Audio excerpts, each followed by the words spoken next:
Sua conversação dirá das diretrizes que você escolheu na vida. Suas decisões nas horas graves identificam a posição real de seu espírito. Seus gestos na luta comum falam de seu clima interior. Seus impulsos definem a zona mental em que você prefere movimentar-se. Seus pensamentos revelam suas companhias espirituais. Suas leituras definem os seus sentimentos. Seu trato pessoal com os outros esclarece até que ponto você tem progredido. Suas solicitações lançam luz sobre os seus objetivos. Suas opiniões revelam o verdadeiro lugar que você ocupa no mundo. Seus dias são marcas no caminho evolutivo. Não se esqueça de que compactas assembleias de companheiros encarnados e desencarnados conhecem-lhe a personalidade e seguem-lhe a trajetória pelos sinais que você está fazendo.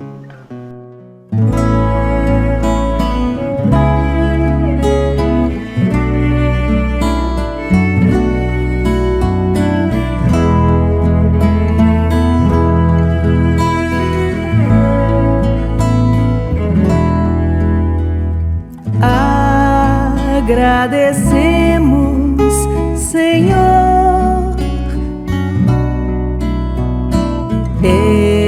estes momentos de paz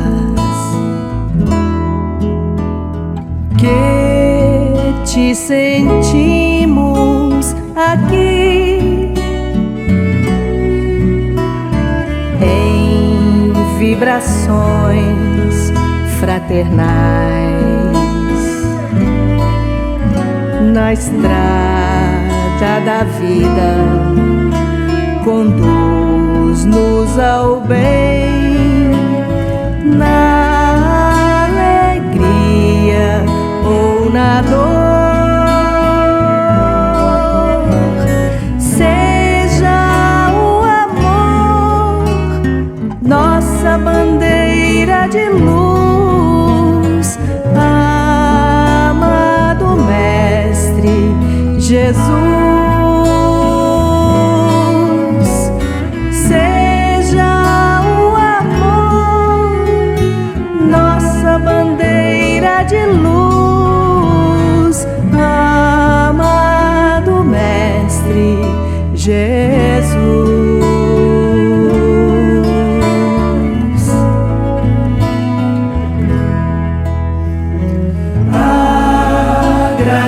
Agradecemos, Senhor, Senhor, estes momentos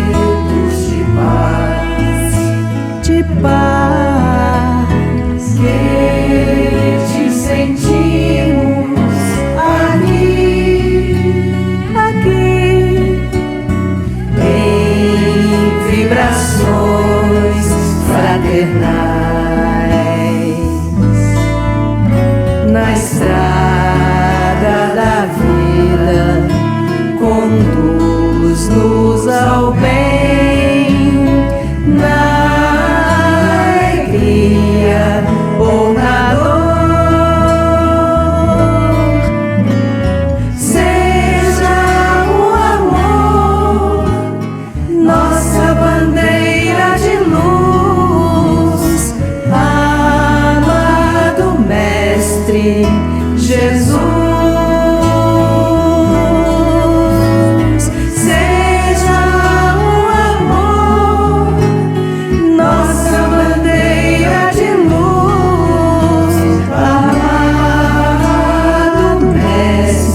Caros internautas, que a inspiração divina permeie os nossos momentos e possamos assim nos aproximar da plenitude que todos ansiamos de uma forma ou de outra, a partir da marca divina que há em todos nós.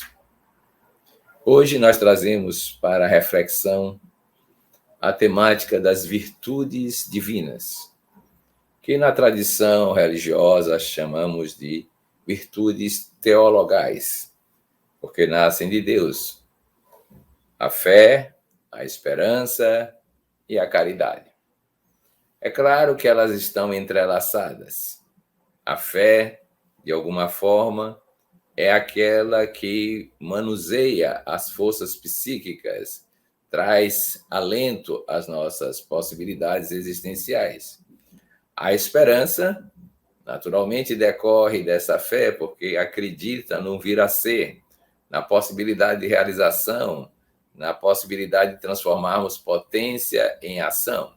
E a caridade é a expressão desses sentimentos agora no mundo das realizações interpessoais, grupais, coletivas de um modo geral. Tomemos como referência inicial a fé. Ela se nos apresenta de várias maneiras. Porque sabemos que estamos num processo evolucionário, descobrimos que ela pode se manifestar em diferentes graus evolutivos.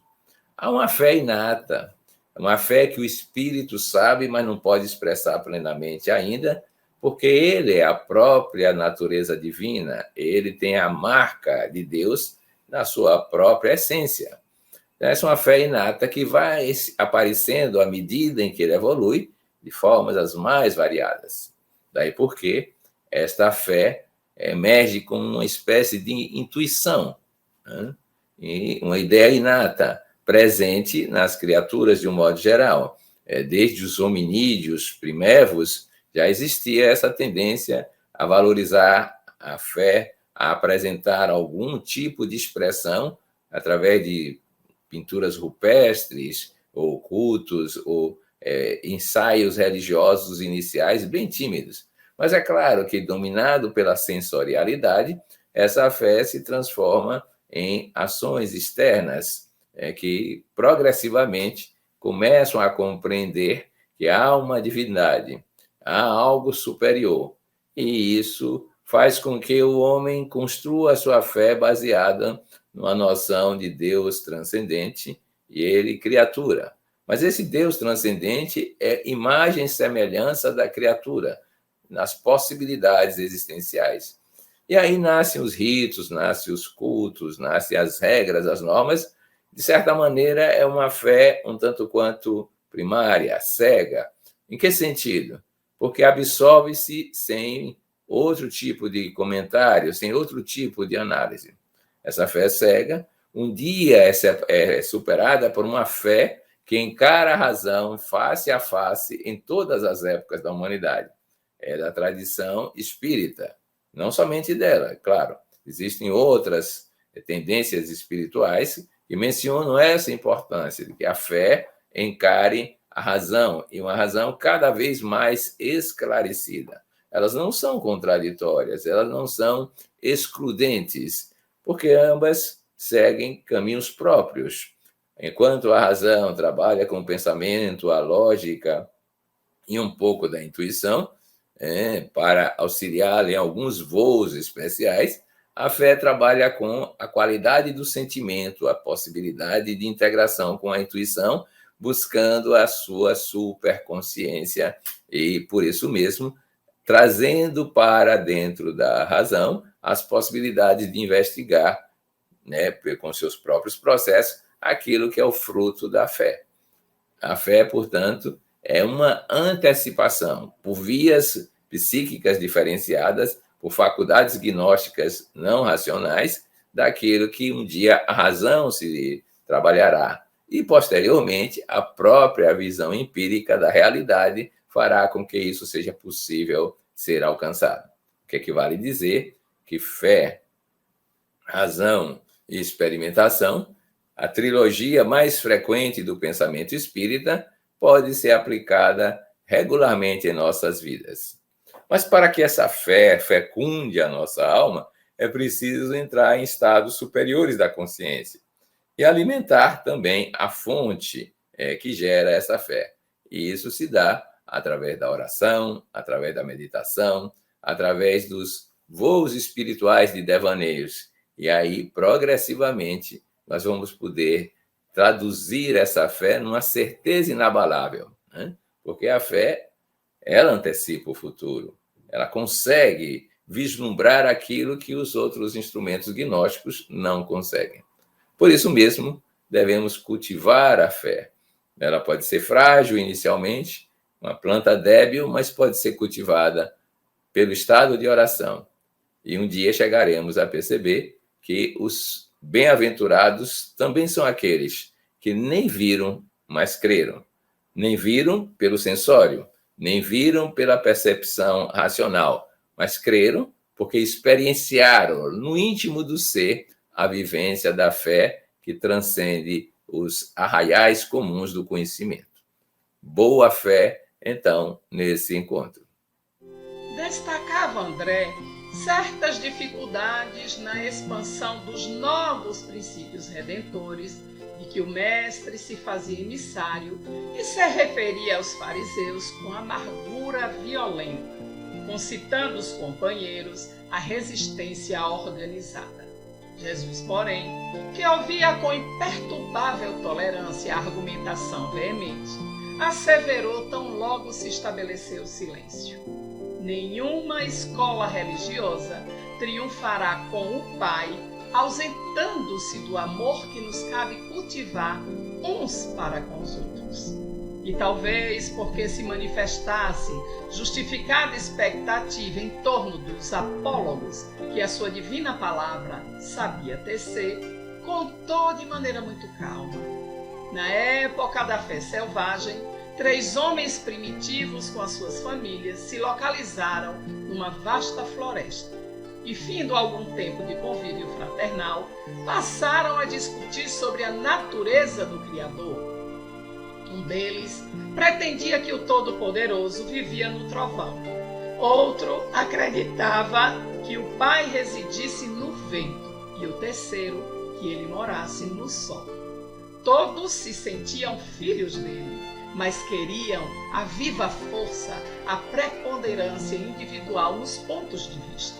Depois de ásperas alterações, guerrearam abertamente. Um dos 3 se munira de pesada carga de minério, outro reuniu grande acervo de pedras e o último se ocultara por trás de compacto monte de madeira. Achas de lenha e rudes caiaus eram as armas do grande conflito. Invocavam todos a proteção do Supremo Senhor para os seus núcleos familiares e empenharam-se em luta. E tamanhas foram as perturbações que espalharam na floresta, prejudicando as árvores e os animais que lhe sofreram a flagelação. E aí o Todo-Compassivo lhes enviou um anjo amigo. O mensageiro visitou-lhes o reduto na forma de um homem vulgar, e longe de retirar-lhes os instrumentos com que destruíam a vida, afirmou que os patrimônios de que dispunham eram todos preciosos entre si, elucidando-os tão somente de que necessitavam imprimir nova direção às atividades em curso. Explicou-lhes que os 3 estavam certos na crença que alimentavam, porque Deus residia no sol que sustenta as criaturas, no vento que auxilia a natureza e no trovão que renova a atmosfera. E com muita paciência esclareceu a todos que o Criador só pode ser honrado pelos homens através do trabalho digno e proveitoso, ensinando o primeiro a transformar os duros fragmentos de minério em utensílios para o trato da terra, nas ocasiões de que ele fosse semear. Ao segundo, a converter as achas de lenha em peças valiosas ao bem-estar. E ao terceiro, a utilizar as pedras comuns na edificação de abrigos confortáveis, acrescentando em tudo a boa doutrina do serviço pelo progresso e aperfeiçoamento geral. Os contentores compreenderam então a grandeza da fé vitoriosa pela ação edificante. E a discórdia terminou para sempre. O mestre fez uma pequena pausa e aduziu. Em matéria religiosa, cada crente possui razões respeitáveis e detém preciosas possibilidades que devem ser aproveitadas no engrandecimento da vida e do tempo glorificando o Pai. Quando a criatura, porém, guarda a bênção do céu e nada realiza de bom, em favor dos semelhantes e a benefício de si mesma, assemelha-se ao avarento que se precipita no inferno da sede e da fome, no intuito de esconder indebitamente a riqueza que Deus lhe emprestou. Por isso mesmo, a fé que não ajuda, não instrui e nem consola, não passa de escura vaidade do coração. Pesado silêncio desceu sobre todos, e André baixou os olhos tímidos para melhor fixar a mensagem de luz.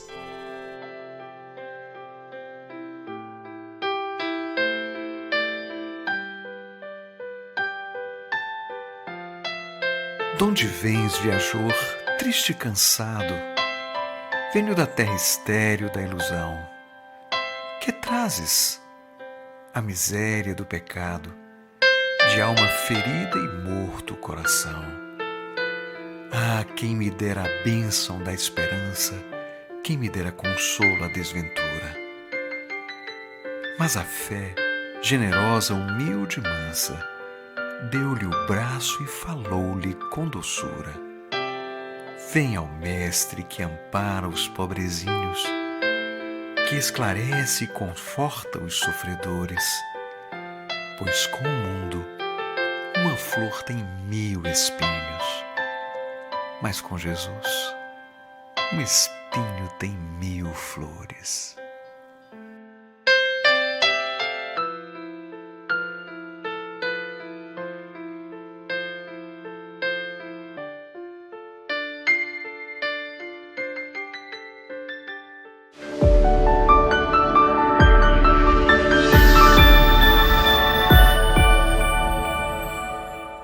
Dentre as virtudes teologais, uma se destaca em especial, apoiando a fé e a sua irmã caridade. É a esperança. A esperança é a força para além da fé. A esperança é a certeza para além das crenças. A esperança é a certeza de que o futuro virá glorioso, independente do agora. É por isso que ela é uma das virtudes que nos conduz a Deus. Porque sem esperança fica um vazio, uma espécie de força sem propósito, de vida sem sentido, uma espécie de ausência de destino. A esperança constrói o futuro que virá, independente do que passamos no dia de hoje. Então, se o dia de hoje é azedo, esperemos, porque no futuro virá o doce. Se há uma tormenta se apresentando no horizonte, façamos como a mulher amante que lança seus olhos no horizonte na espera do barco do seu amado. Façamos como aqueles que eram os primeiros cristãos, que ao ouvirem os primeiros tons da música amorosa do cantor divino, lançaram-se ébrios de esperança no palco das arenas para serem devorados pelas feras e pelas chamas.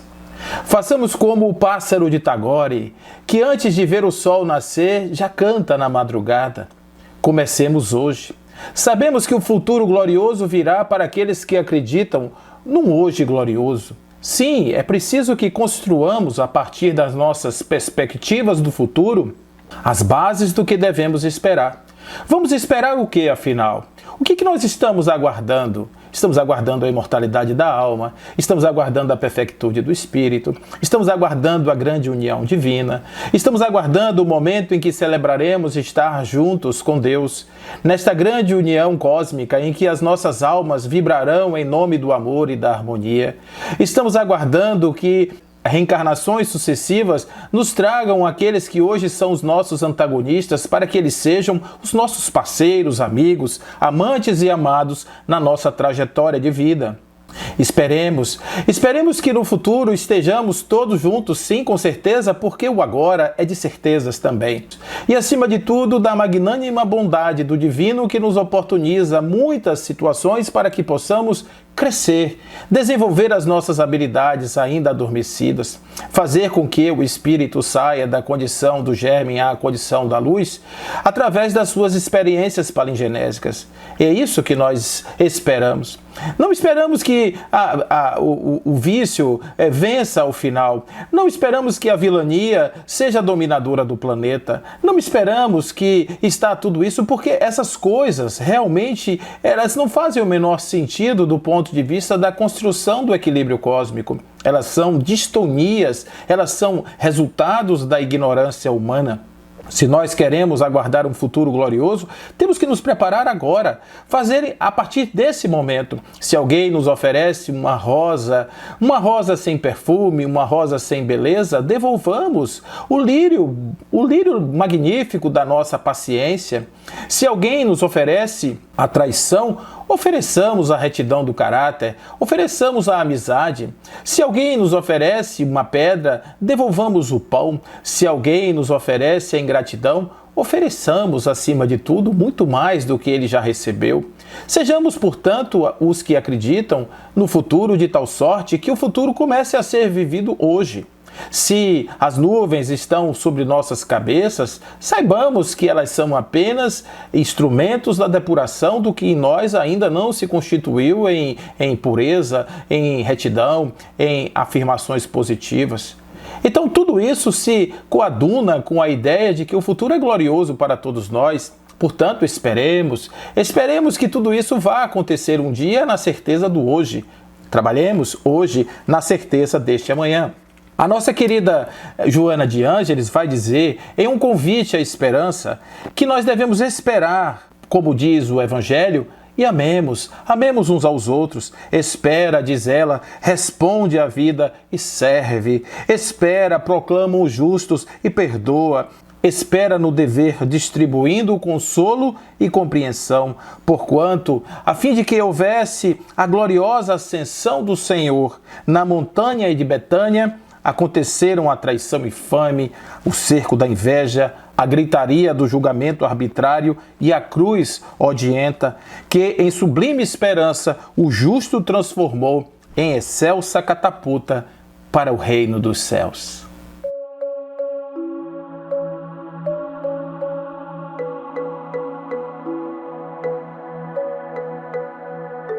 Sabe ele, o paganismo, muito bem que está errado, mas isso não o abala, porquanto a verdadeira fé não lhe está na alma. O que mais teme é a luz que dá vista aos cegos. Allan Kardec, Evangelho segundo o Espiritismo, capítulo 23, item 14. Mesmo que você esteja com a razão, escute em silêncio a reprimenda injustificada. Ouvir para examinar é oportunidade de aprendizado e experiência.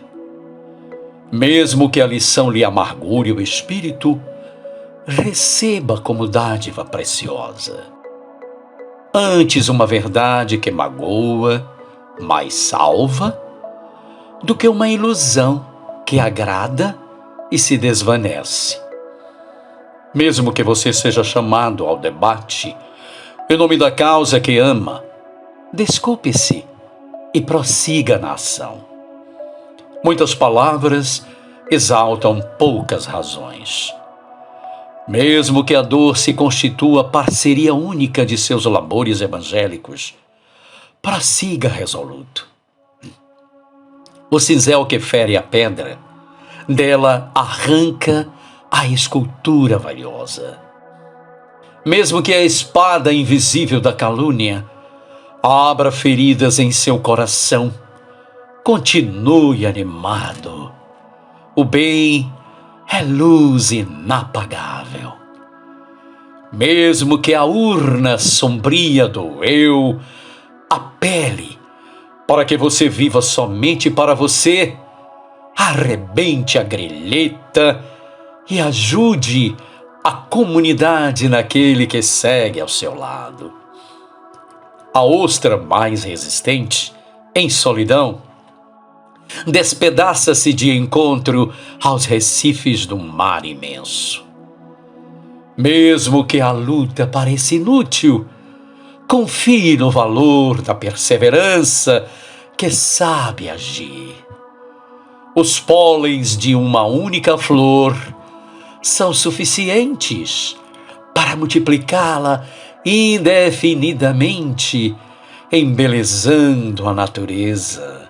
Mesmo que o fel da amargura verta em seus lábios a cada noite o acre sabor do desespero, desperte no dia seguinte, abençoando a aurora.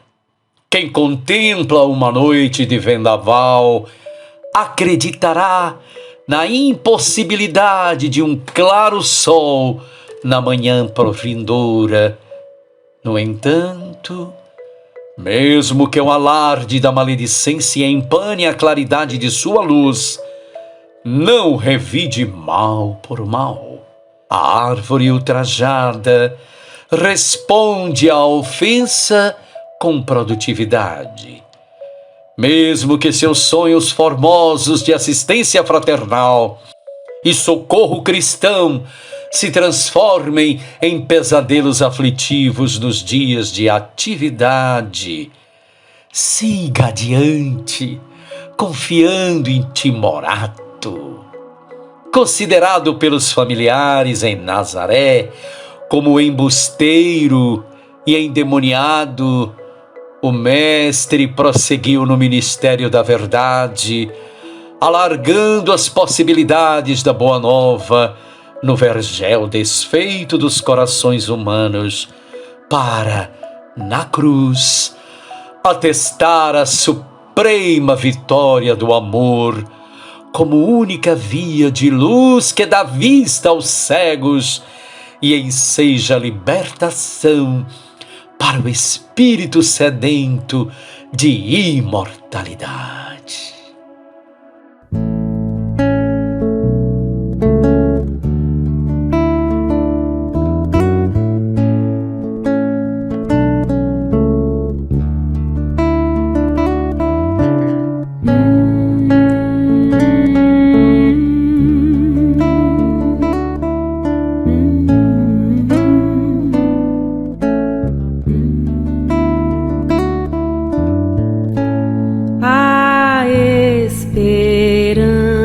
Até se alinha do horizonte, traz tanta paz em reluzente doce olhar que nos conforta quando o mar não é tão manso, quando o que resta é só o frio sem luar e nasce leve devagar em uma canção de ninar que nos acolhe pra dizer: o amor jamais deixou você.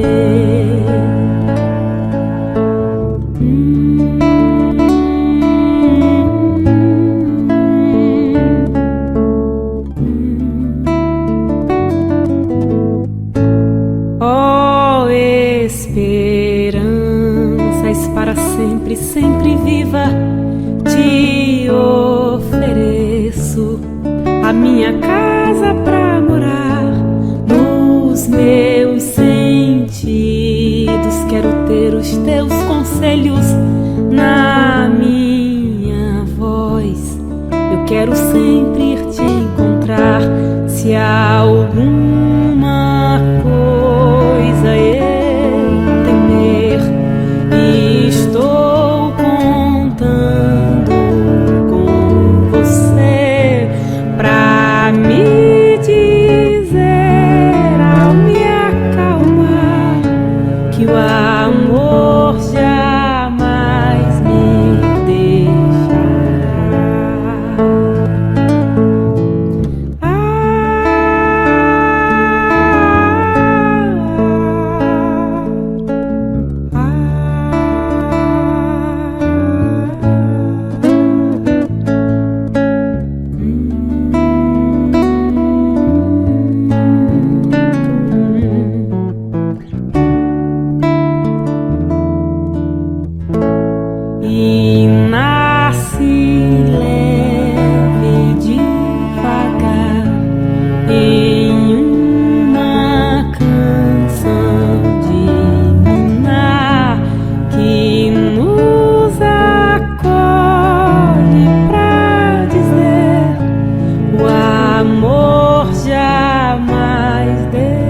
Fora da caridade, não existe salvação. O que será que está por trás dessas simples palavras? Será que nós podemos imaginar que o ato de dar, o ato de ofertarmos alguma coisa a alguém, seria suficiente para nos assegurar algum lugar melhor na espiritualidade, algum grau maior em termos de elevação espiritual? Talvez não. Os nossos antigos pensadores da caridade, aqueles que pensam na caridade de forma ampliada, afirmam que a caridade vai além do simples ato de dar. O dar é uma consequência. A questão principal da caridade está no móvel da ação de dar. Está no desejo de ir na direção do outro, do reconhecimento do outro, da necessidade do outro, ir além das fronteiras físicas do corpo, das aparências, daquilo que se mostra diante dos nossos olhos e percepção dos nossos sentidos. Muitas vezes criamos barreiras para sermos caridosos para com outras pessoas, porque simplesmente achamos que as pessoas não são merecedoras da graça, da caridade ou até mesmo da nossa atenção.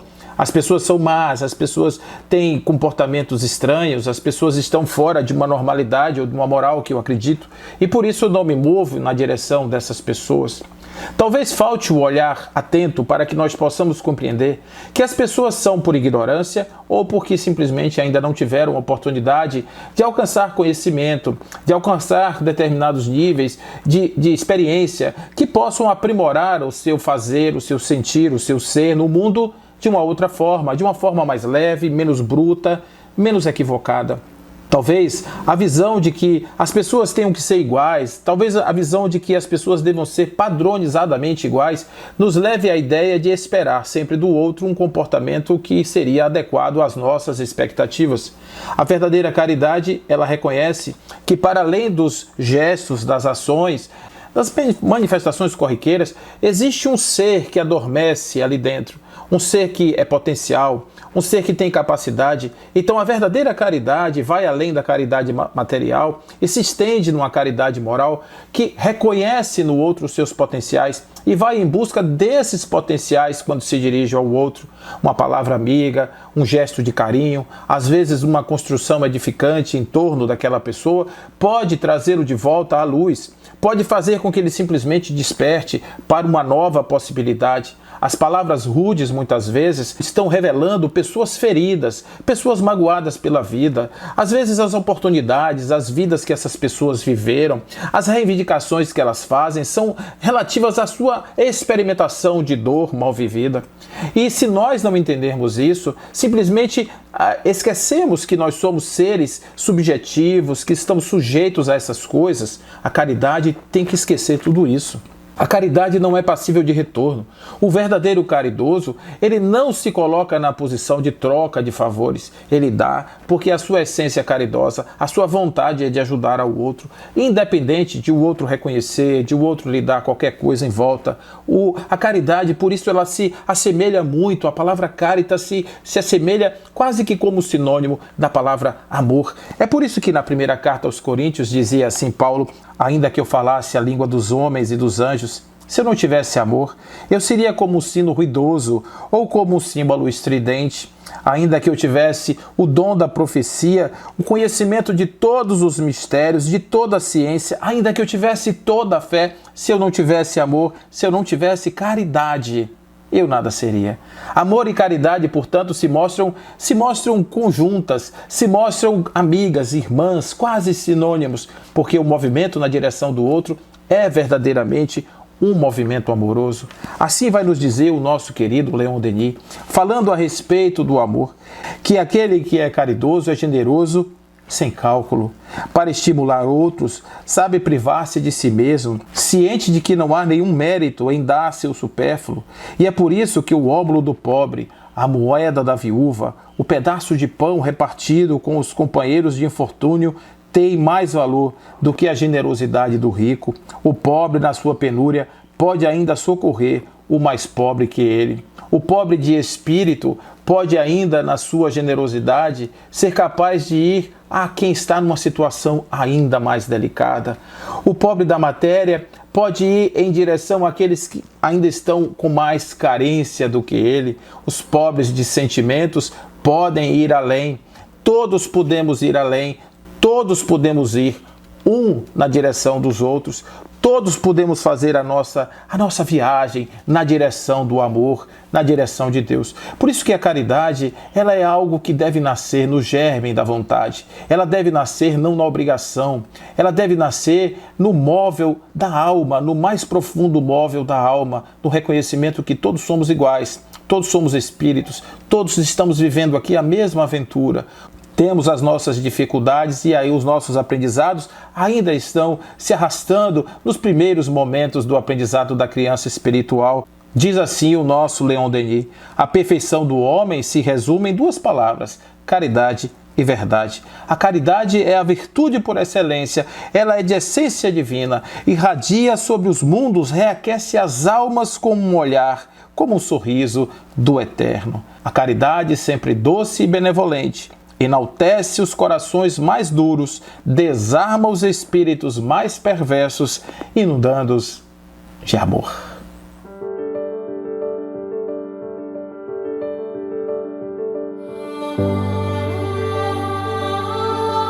Um crente sincero na bondade do céu, desejando aprender como colaborar na construção do reino de Deus, pediu certo dia ao Senhor a graça de compreender os propósitos divinos e saiu para o campo.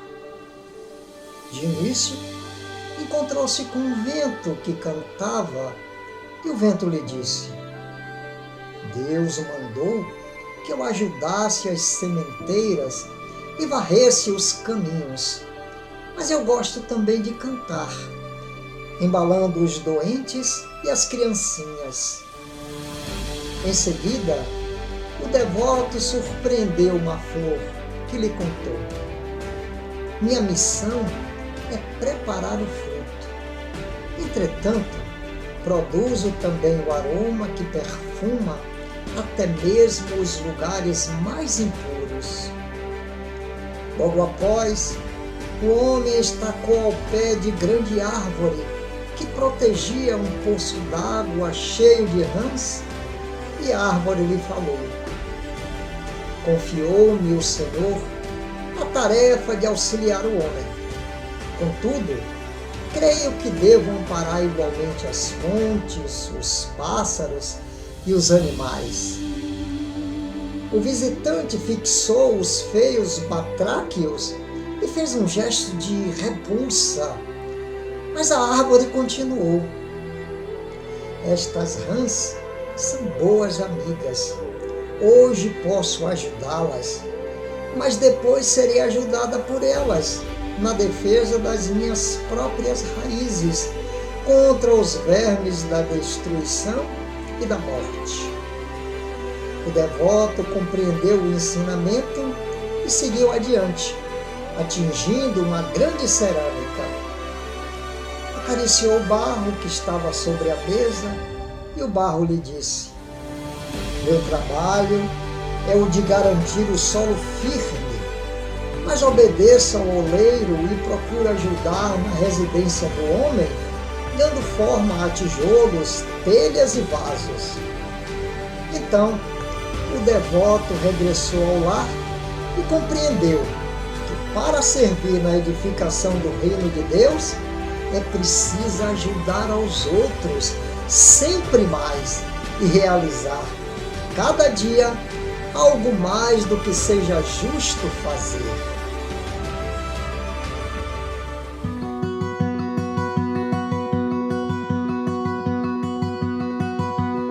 Coração, sigamos juntos. Não te agrilhoes a problemas. Esquece mágoas. Não temas. Vara a sombra em derredor. Sai de ti mesmo e busquemos a luminosa oficina em que a bondade divina levanta o mundo melhor. Onde alguém chore ou se fira, nas provas em que se apura, onde os filhos da amargura estejam sofrendo a sós, tanto quanto nos recintos de conforto nobre e raro. Se alguém precisa de amparo, aí serviremos nós. Não vaciles. vem conosco. Mesmo se a dor te avassala, alegria, vem buscá-la no campo do eterno bem. Quem trabalha por amor, quanto mais se sacrifica, encontra a vida mais rica, tanto mais serve, mais tem. Se receia as lutas novas, ante os novos horizontes, caminha, não te amedrontes. A estrada é de paz e luz. Na execução das tarefas que o céu nos traça e confia, nos passos de cada dia, o companheiro é Jesus.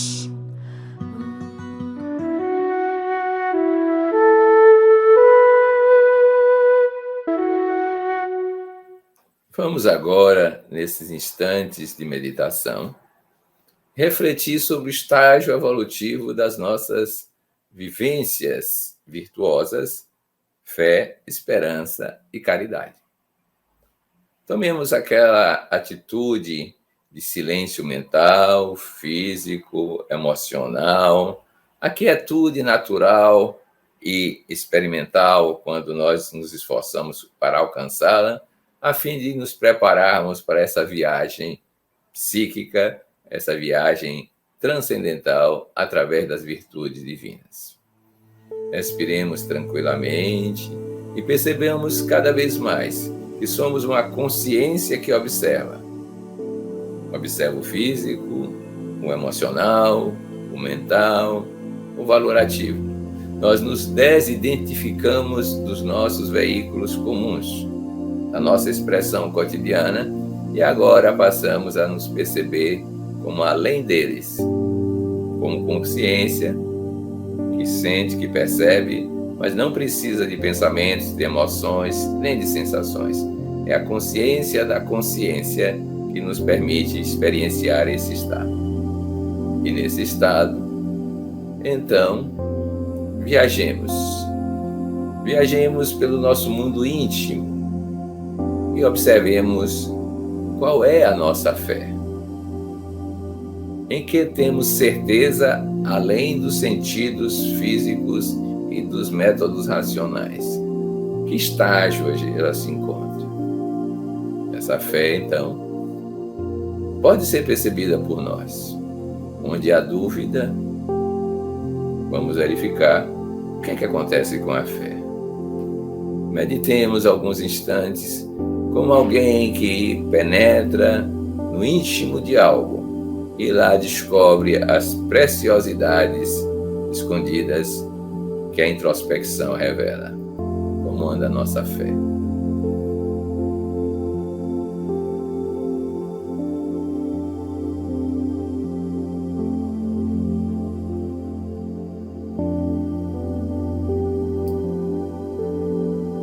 Ela, a nossa fé, produz alguma coisa, algum saber, alguma certeza?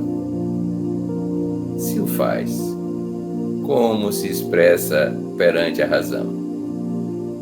A razão esclarecida, a razão meditada, reflexiva, pode encarar a razão face a face?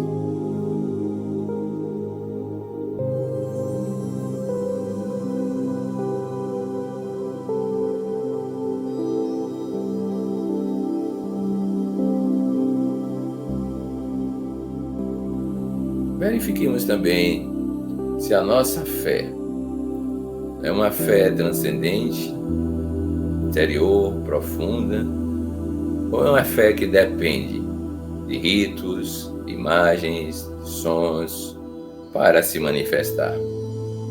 É uma crença no que dizem ou é uma experiência vivida que nos dará certeza? Reflitamos sobre isso.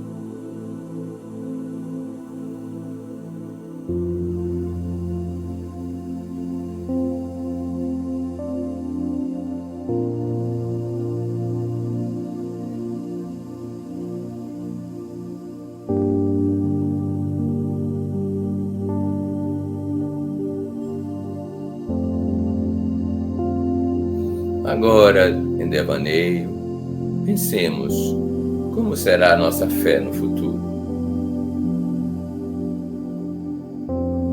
Essa certeza íntima que nos desvela os arcanos do universo, nos mostra os mistérios da vida.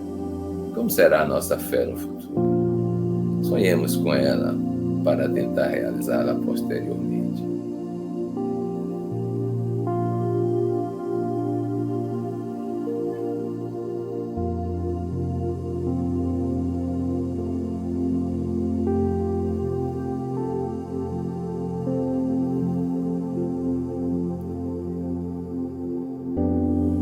Agora a fé transborda em esperança,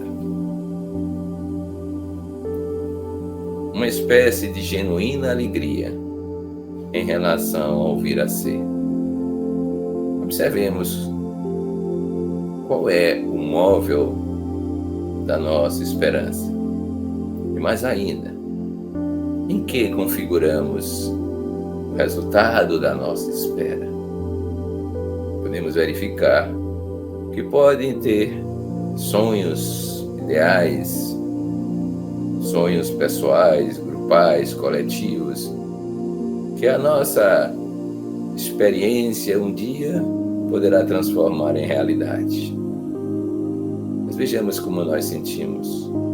Se somos esperançosos nesse mundo do amanhã, ou se estamos marcados pelo desalento, pelo desencanto, pelo desânimo. Observemos como essa virtude está em nossas vidas nesse instante.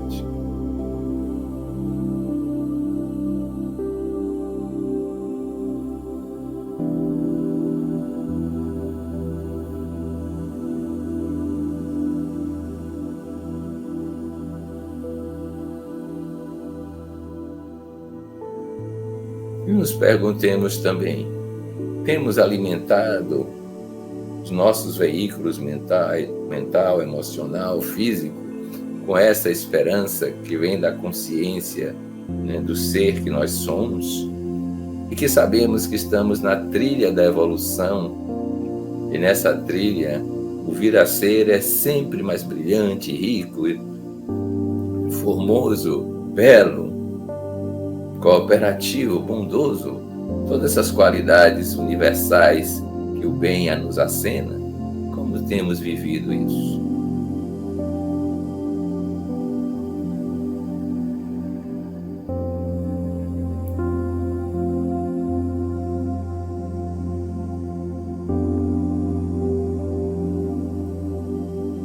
Agora verifiquemos se a nossa fé transborda em esperança e se realiza em caridade. Qual é o estágio deste amor chamado caridade em que nós vivenciamos? Perpassemos na nossa mente os sentimentos de caridade. Não nos ocupemos tanto com a ação, mas o móvel psíquico da nossa atitude caritativa. E nos perguntemos em que estágio ele se encontra. É claro que para se expressar da melhor forma possível, é preciso ampliar a consciência de ser, a ponto de ser inclusivo com os outros. E não somente inclusivos, mas aspirantes do seu bem-estar das formas mais ricas possíveis. Então olhemos para nós próprios e verifiquemos como sentimos a caridade em nós.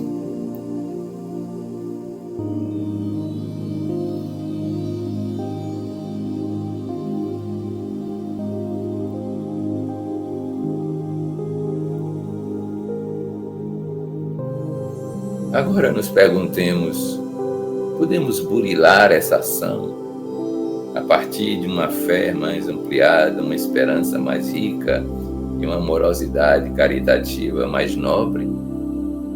Sonhemos o dia em que seremos aqueles indivíduos que veem na ação caritativa um ágape, uma presença divina, uma sensação de comunhão com o eterno, com com o imortal, com o absoluto, com o pleno amor. Sonhemos nesses instantes com essa possibilidade.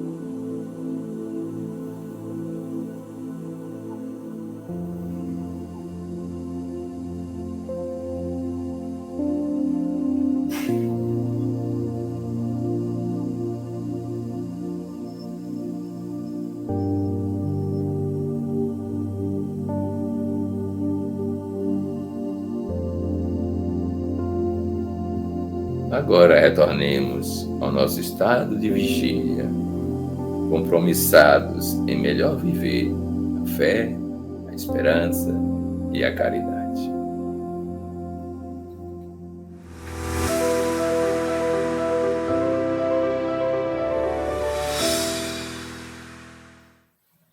A título de recomendações da semana, pensemos, experienciemos, vivamos a nossa consciência de fé, de esperança e de caridade no cotidiano. Virtudes que mostram, de alguma sorte, como podemos divinizar o mundo, a nossa experiência pessoal e a nossa autoconsciência. Boa semana!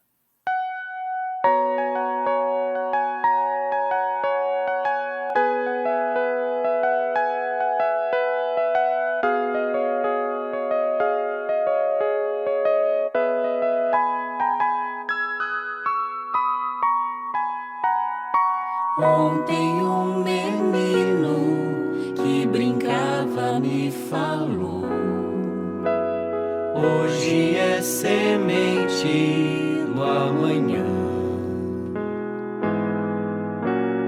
Para não ter medo que esse tempo vai passar,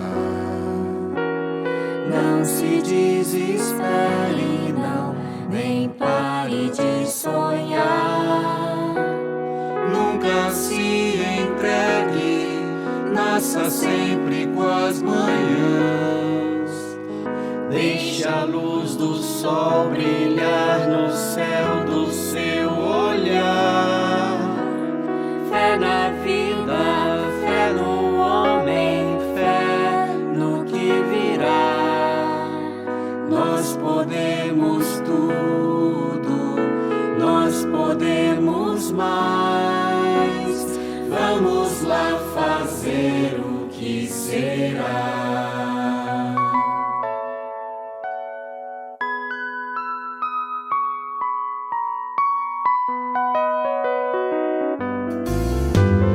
Ontem um menino que brincava me falou: hoje é semente do amanhã. Para não ter medo que esse tempo vai passar, não se desespere, não, nem pare de sonhar. Nunca se entregue, nasça sempre com as manhãs.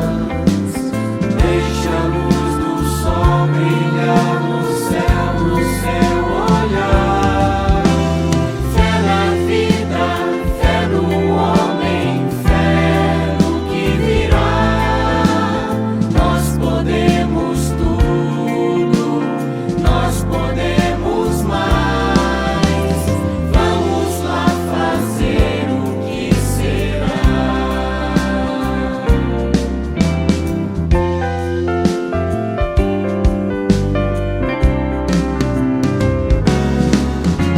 Fé na vida, fé no homem, fé no que virá. Nós podemos tudo, nós podemos mais. Vamos lá fazer o que será.